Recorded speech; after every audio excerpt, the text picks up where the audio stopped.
lahir memang sudah Kristen. Gerejanya? Gereja apa? Kalau dulu pas SD itu masih di gereja Katolik. Katolik? Kalau SD Katolik, karena memang SD itu di sekolahnya di Katolik. Oh, sekolahnya sekolah Katolik, Jadi tapi akhirnya ngikut. gerejanya Protestan. SD masih ngikut Katolik. Gerejanya? Iya. Oke. Orang tua? Orang tua Protestan. Oh, berarti kan itu kan beda agama ya? Iya. Papanya Protestan, anaknya Katolik. Nggak apa-apa tuh, nggak marah tuh? Ya enggak pada saat itu. Terus Toto sekarang udah Islam? Itu sekarang udah Islam. Tahun berapa? 2017. 2017? Oke, jadi ketika papanya di Protestan, anaknya Katolik, nggak apa-apa? Nggak apa-apa. Padahal beda agama? Beda agama. Tapi ketika ke Islam? Bermasalah. Oh, bermasalah? Secara tidak langsung jadi bermasalah. Oh, bermasalah. Iya. Bermasalahnya gimana? Karena memang yang pertama adalah dari papa sendiri, beliau seorang pendeta. Oh, pendeta? Beliau S3 teologi juga. Widih, S3 teologi. Wes. Berarti DR berarti ya depannya. Iya. DR gede itu ya berarti ya. DR gede. Oke. Belajarnya di mana? Di Indonesia? Di Indonesia. Oh. Terus berarti punya gereja sendiri? Dulu sempat punya gereja sendiri, cuman dia lebih fokus pada saat bikin gereja sendiri ke pendalaman Alkitab. Oke, terus? Nah, terus nggak berlangsung lama, akhirnya kalau sekarang dia baru ada gereja baru di daerah Kelapa Gading. Nah, beliau ngajar dan jadi pendeta di sana. Berarti gembala? Ya. Oh, berarti boleh dong diajakin debat dong? Insya Allah kalau memang beliau mau silahkan. Asik, pakai insya Allah lagi. Oh, yang di Kelapa Gading udah berapa lama gerejanya? Saya pribadi kurang tahu, karena memang kemarin sempat ngerantau juga dan baru pulang itu Agustus tahun lalu. Ngerantau kemana? Sempat ngerantau ke Aceh sama Medan. Orang udah di Jakarta ngerantaunya malah ke Aceh. Orang biasanya orang Aceh ngerantau ke Jakarta, ini orang Jakarta ngerantau ke Aceh. Pertamanya sebelum ke Aceh di Subang dulu. Subang? Ada tawaran kerja. Subang Jawa Barat? Iya. Oh, berapa lama? Di Subang itu kurang lebih ada 9 bulanan lah. Oh, 9 bulan. Di Aceh 7 bulan, di Medan setengah tahun. Oh, di Aceh? 7 bulan. Di Medan setengah Di Medan 6 bulan. Kerja? Kerja. Oh, diusir apa enggak? Apa kerja sendiri tuh? Kerja sendiri. Oh, bukan diusir? Bukan. Oh, bukan. 2017 papanya udah punya gereja? Pada saat itu belum. 2017 itu papa baru lulus S3. Oh, baru lulus S3-nya. Oke. Terus ketika papanya dengar Jackson masuk Islam, gimana? Itu di 2019. Jadi memang tidak tak kasih tahu secara langsung. Oh, 2 tahun? Iya. Jadi setelah syahadat itu diriku nyembunyiin keislaman. Oh. Bener-bener di rumah itu yang tahu aku Islam cuman pembantu asisten rumah tangga doang. Oke. Kakak perempuan juga nggak tahu? Perempuan juga nggak tahu. Akhirnya sampai tak memutuskan udah 1,5 tahun lah waktu itu Islam.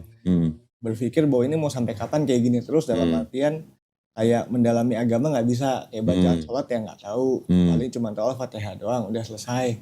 Padahal kan kalau yang baca sholat di saat kita ruku, di saat kita sujud, setelah takbir ada bacaannya. Nah akhirnya pada saat itu berpikir modal nekat sih waktu itu kok. Jadi memang memutuskan untuk pergi dari rumah buat niatannya mau mendalami agama. Jadi pada saat pergi itu sertifikat mualaf tak tinggal di rumah fotokopiannya. Oke, terus? Tinggal di rumah, dia langsung pergi pada saat itu. Dan memang pada saat itu modal nekatnya adalah dalam artian duit yang tak pegang itu cuma 100.000. Ninggalin fotokopi sertifikat mualaf buat apa maksudnya? Jadi kalau memang nantinya pada saat tahu nih udah pergi gitu kan, terus dia melihat ada sertifikat mualaf nih yang menyatakan kan aku udah masuk Islam. Dan maksudnya aku pergi begitu tanpa ngobrolin sama beliau menghindari perdebatan juga. Tapi waktu sebelum pergi udah ngasih tahu orang tuanya? Belum, sama sekali belum. Jadi benar-benar cuman dia bakal tahu dari sertifikat mualaf itu yang tak taruh di kamar. Kenapa waktu itu nggak berani ngasih tahu? Karena satu menghindari perdebatan juga. Apalagi kan memang pada saat itu kondisi yang bisa dikatakan diriku yang baru paham Islam dalam tentang ilmu Islamnya masih sedikit. Yang dihindarkan nantinya ada perdebatan yang ada pertanyaan-pertanyaan yang nantinya malah menggoyang iman. Ini ngomong-ngomong Jackson udah married belum? Belum.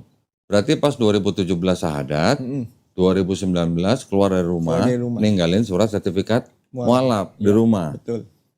Waktu sebelum pergi nggak pamit? Sebelum pergi nggak pamit sama sekali. Main pergi begitu aja? Main pergi begitu. Nggak boleh gitu dong lu, masa main pergi-pergi aja. Itu yang langsung ke Subang itu? Enggak, itu pada saat itu pertama itu pergi ke Masjid Lautse. Oh ke Laos Pasar Baru. Ketemu Ustadz siapa? Ketemu Ustadz Konaga. Ustadz Konaga. Karena memang kenapa perginya ke Lotse, jadi itu di dekat rumah sebenarnya ada masjid banyak gitu kan. Yang namanya kita muka Cina gitu kan, masuk masjid nanyain tempat wudhu di mana, marbotnya cengok. Yang apalagi pada saat itu juga banyak yang kayak imam-imam ditusuk, ya kejadian-kejadian seperti itulah. Yang tak takutkan, aduh ntar kalau ini malah dipikirnya negatif gitu kan. Nah, dan memang dapat info juga di Lotse ini banyak molaf-molaf Tionghoa. Jadi kalau ke Lause muka Cino nggak apa-apa. Ya seenggaknya hitungannya ya inilah banyak yang mirip lah, gitu. Seenggaknya kan banyak yang mirip sipitnya gitu. Yang memang habis nyampe Lotse, paginya nyampe Lotse, habis itu alhamdulillah kurang lebih jam 9:30-an lah ada orang dari pesantren mualaf Dompet Duafa.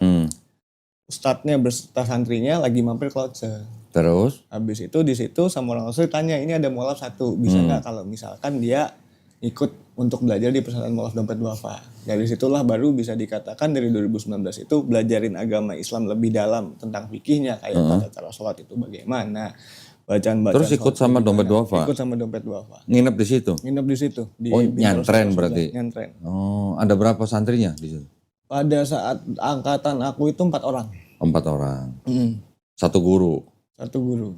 Sekalian belajar baca Quran? Belajar baca Quran, habis itu kayak kalau misalkan wudhu, misalkan ini belum bisa nih, ini tata cara wudhunya, terus sholatnya kayak gini, tata cara sholatnya, bacaan sholat nih, ini yang harus dibaca nih, pelan-pelannya dihafalin. Berapa lama di Dompet Duafa? Di Dompet Duafa itu pas ngantri di sana kurang lebih 7 bulan, karena sebetulnya batasan maksimalnya 6 bulan. Cuman karena memang yang 6 bulan, yang 1 bulan lagi lo ini menjalani hukuman ya? Enggak. 1 bulan lagi memang kan. Kirain standar 6 bulan, 1 bulan nambah karena menjalani hukuman gitu. Ya 1 bulan lagi karena memang kondisi kan mau pulang pun pada saat itu belum bisa gitu kan. Masih takut juga pada saat itu. Ya akhirnya udah masihlah diberikan kesempatan untuk mukim. Sebulan, nambah sebulan karena mukim.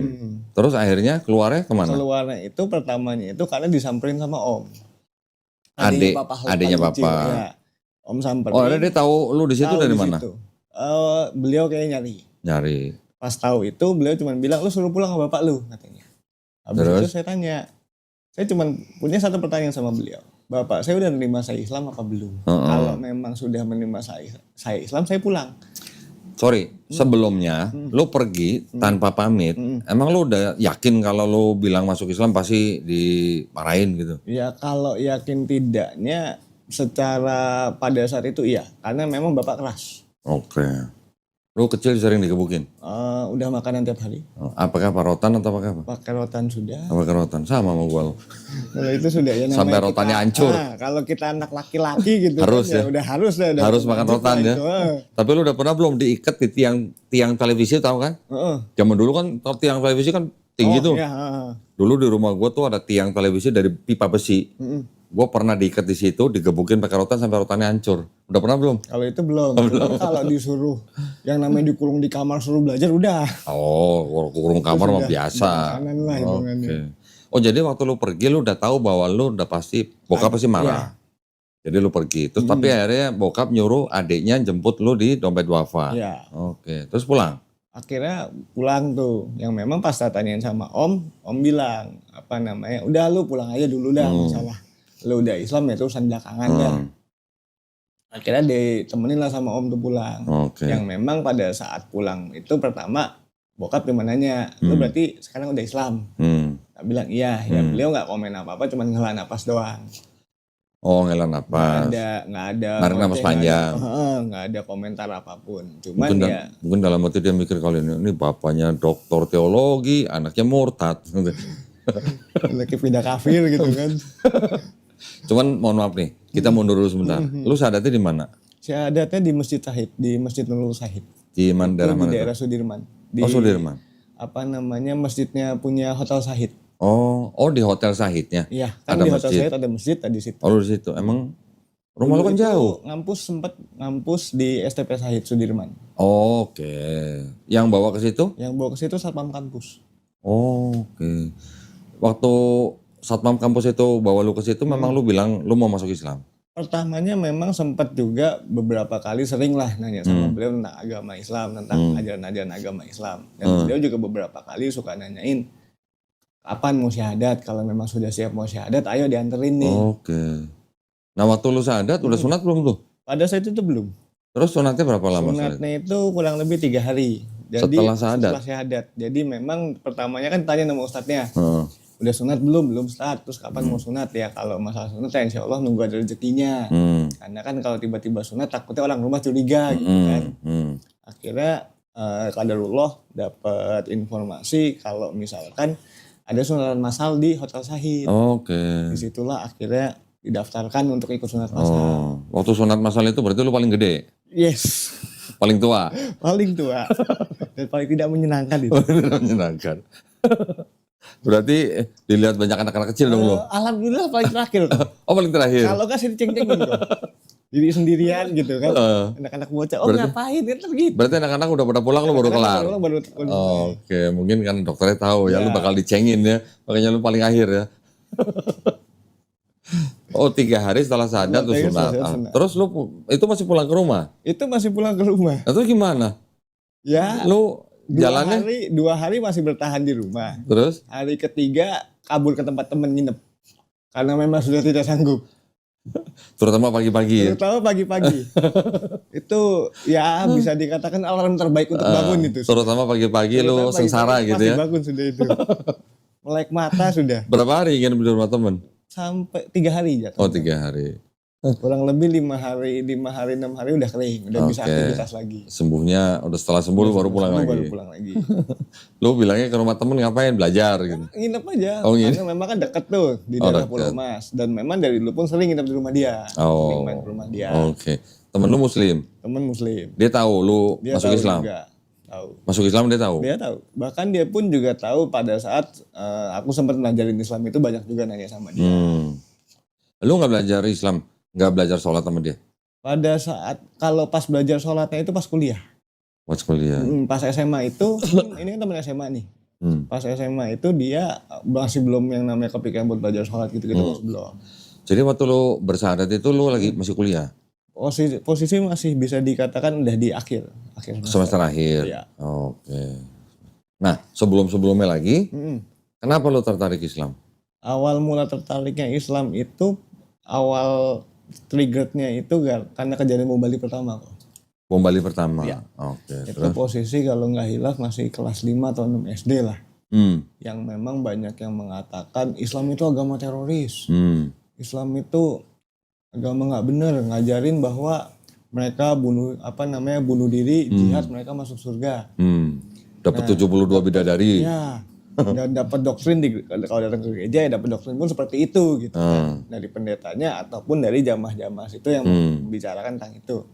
Yang di situ diriku mulai berpikir kalau memang benar yang dikatakan orang seperti itu, kenapa agama Islam ini diakui sebagai salah satu agama dari 5 agama yang diakui oleh dunia? Karena kan kayak Konghucu yang bisa dikatakan kurang lebih mirip-mirip sama Buddha, di Indonesia nggak diakui. Dulu, ya. Sekarang udah. Sekarang sudah. Pada saat itu kan memang Konghucu belum tuh. Nah ini Islam kalau memang benar yang ajaran seperti itu, kerasnya atau misalkan seperti yang orang-orang pada saat itu mengatakan ini adalah agama teroris, ini adalah agama benar, kok bisa sih diakui gitu kan. Yang akhirnya pada saat masuk SMP itu alhamdulillah masuk ke sekolah internasional. Jadi kan teman-temannya kan agamanya campur tuh. Ya. Ketemu juga teman yang Islam, ya akhirnya mulai tuh nanya sama dia. Bro, di Islam tuh kayak gimana sih ajarannya? Di Islam tuh nabinya tuh seperti apa sih? Akhirnya dijelasin, nih sejarah nabinya ini, kayak misalnya Nabi Abraham, kalau di Islam kan Ibrahim. Terus lu waktu pertama dengar begitu lu kaget gak? Kok sama gitu? Pertamanya kaget. Kok ada yang sama? Akhirnya tak tanya kan, nabinya sebenarnya sama gak sih gitu kan? Terus dijelasin, sebetulnya nabinya mah sama, cuman perbedaan bahasa katanya. Yang akhirnya sampai sempat juga itu SMP sempat kepikiran awal mulanya itu nggak terlalu pengen dalemin Islam banget sebetulnya, cuma sekedar pengen tahu. Nggak, tapi lu 5-6 SD udah sempat mikirin begitu? Karena banyak di lingkungan udah ngomongin Islam tuh agama teroris. Islam tuh agama nggak benar. Orang tua waktu itu ngomongin Orang tua nggak tahu sama sekali. Dan masuk SMP itu aku itu lebih ke mendalami Alkitab. Bahkan bisa dikatakan kalau di Alkitab kan ya bisa dibilang orang-orang kafir ini kan domba-domba yang hilang atau domba-domba yang tersesat. Yang kita harus bagaimana kita bisa mengembalikan mereka lah. Ada orang Islam teman sekolah sendiri, tak injilin tiap hari. Terus? Udah kayak ya kalau bahasa mereka dulu kayak aku tuh udah kayak kejar setan gitu loh. Sampai masuk Kristen? Enggak. Alhamdulillah enggak. Kalau enggak dosa kok. Yang memang ya kalau dulu di SMP itu aku dikenalnya itu julukannya ya pendeta. Karena ngedalemin Alkitab gitu loh. Kemana-mana bawa Alkitab, ya kemana-mana baca Alkitab gitu kan. Karena memang pada saat itu tertarik untuk mendalami Alkitab dan juga tertarik untuk jadi pendeta. Oke. SMP tuh? Iya, kelas 2. Sempat juga dapat tawaran dari teman papa itu mau di sekolahin pendeta di Singapura, ada beasiswa. Cuman kata papa pada saat itu udah biarin dia lulus SMA dulu. Kalau memang dia kelar SMA masih mau melanjutin buat ngambil teologi, mau lanjut buat sekolah pendeta ya silahkan lah. Cuman pas itu ya awal mulai tuh ngedalamin Alkitab sampai di titik dimana banyak kejanggalan-kejanggalan menurutku pribadi. Lu SD udah mulai denger Islam teroris. SMP lu ngedalamin Bible. Sampai lu nginjilin temen lu. Terus SMA masih? SMA ketemu ateis. Itu teman satu kelas. Terus? Yang di situ SMA aja udah ateis. Ketemu temen tuh ateis. Allah. Jadi dia dengan PD-nya mengatakan ya surga dan neraka itu nggak ada. Tuhan itu nggak ada. Terus? Kalau memang neraka itu ada kata dia pada saat itu. Kalau memang neraka itu ada ya oke lah kita akan disiksa di neraka kata dia pada saat itu kan. Ya sekarang dia kasih gambar logika seperti ini. Kalau misalkan kita dah dipukulin setiap hari di tangan misalkan. Ya mungkin seminggu pertama, 2 minggu pertama kita masih merasakan sakit. Cuman kalau udah berjalan kayak 2 bulan, 3 bulan, setengah tahun, setahun ya kita udah kebal di situ. Ya kalau memang neraka disiksa ya udah, ntar juga kita bisa kebal di situ. Dia nggak tahu sih di Quran bilangnya apa kalau orang siksa neraka. Dan memang dulu pun sama temen yang ateis ini dijejelin itu buku-buku Richard Dawkins. Richard Dawkins. Yang pertama itu The Magic of Reality, yang kedua God Illusion. Yang dari situ sempat di titik hampir mau masuk ateis. Hampir mau jadi ateis, cuman memang sempat mendengar dari orang itu bahwa sekelas Albert Einstein aja dia itu masih antagonis. Sekelas Albert Einstein hanya mengatakan bahwa tidak ada satu agama pun yang lewat tenggorokanku, tapi aku masih percaya Tuhan itu ada. Dari situ yang aku berpikir ya sekelas orang yang IQ tertinggi di dunia aja masih percaya itu Tuhan. Masa diriku yang itu yang bodoh begini bisa mengatakan atau mengklaim bahwa Tuhan itu nggak ada gitu kan. Itu SMA tuh? SMA. Tapi akhirnya nggak jadi ateis? Nggak jadi ateis. Terus? Habis itu memang pas SMA pun juga pas papa lagi aku kelas 3, papa lagi ngurusin disertasi.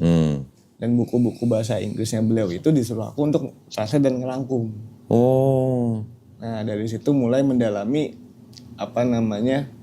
ilmu S3 tuh kayak gimana sih yang teologi. Aku mendalami ilmu teologi itu seperti apa sih lebih dalamnya gitu kan. Yang pada saat itu ya melihat yang tak lihat dan tak baca di situ yang tak pelajarin, karena mau nggak mau kan ngerangkum kita harus belajar harus sedikit banyak paham lah. Itu kebanyakan ilmu filsafat. Yang di otak aku pada saat itu adalah yang seharusnya kita mempelajari agama di Kristen itu kan Injil. Semakin tinggi jenjang pendidikan ya kita harusnya mendalami Injil. Kok ini malah Injilnya sedikit tapi banyaknya ilmu filsafat. Dari itu yang mulai agak-agak mulai goyang gitu. Berarti ilmu lu udah S3 berarti? Ya, belum kok. Itu kan cuma sekedar. Lalu udah ngerangkum buku. Cuman rakumin buat beliau ngurus buat jadi bahan disertasi doang. Oke. SMA, terus kuliah sampai kuliah tahap akhir lu baru syahadat. Baru syahadat. Berarti ini proses lu kenal dan pengen tahu Islamnya selama lu waktu kuliah berarti? Kurang lebihnya begitu. Yang memang SMP kelas 2 pun sudah ada ketertarikan. Waktu SMP? Waktu SMP kan lu lagi nginjilin teman lu? Masih nginjilin. Cuman di sisi lain ada ketertarikan di saat tahu bahwa nabi-nabinya ini sama nih sejarahnya. Di situ tak bilang, gue boleh pinjam Al-Quran lu gak? Karena pas itu gak percaya gitu kan. Yang dia mengatakan cuman perbedaan ini ya beda nama doang. Karena kalau dari bahasa Al-Quran ini kan bahasa Arab. Kalau dari bahasa lu, bahasa Ibrani. Di situ, tapi dia bilang sama temen, gue boleh gak baca Al-Quran? Terus lu baca terjemahannya? Baca terjemahan. Yang temen juga ada satu temen yang Islam ngomong gini. Gue tuh kesel banget katanya. Kenapa? Sama ajaran agama Kristen. Emang kenapa? Masa Nabi, kalau dulu kan sebutnya Yesus katanya kan. Kalau di gue kan Nabi Isa. Masa Nabi Isa di Kristen lahir di kandang domba? Masa seorang Nabi, seorang yang mulia itu lahir di kandang binatang kata dia. Saya tak mikir ya bener juga sih. Cuman yang memang diajarkan di gereja dan yang banyak. Padahal di Bible nggak ada loh. Di Bible nggak ada. Nggak ada tulisan kandang domba loh. Diriku mendalami Bible itu tentang kelahiran Nabi Isa. Dikatakan di Bible para gembala sedang menggembalkan domba-dombanya. Yang seharusnya musim panas. Dan Desember di Bethlehem pada saat itu musim dingin.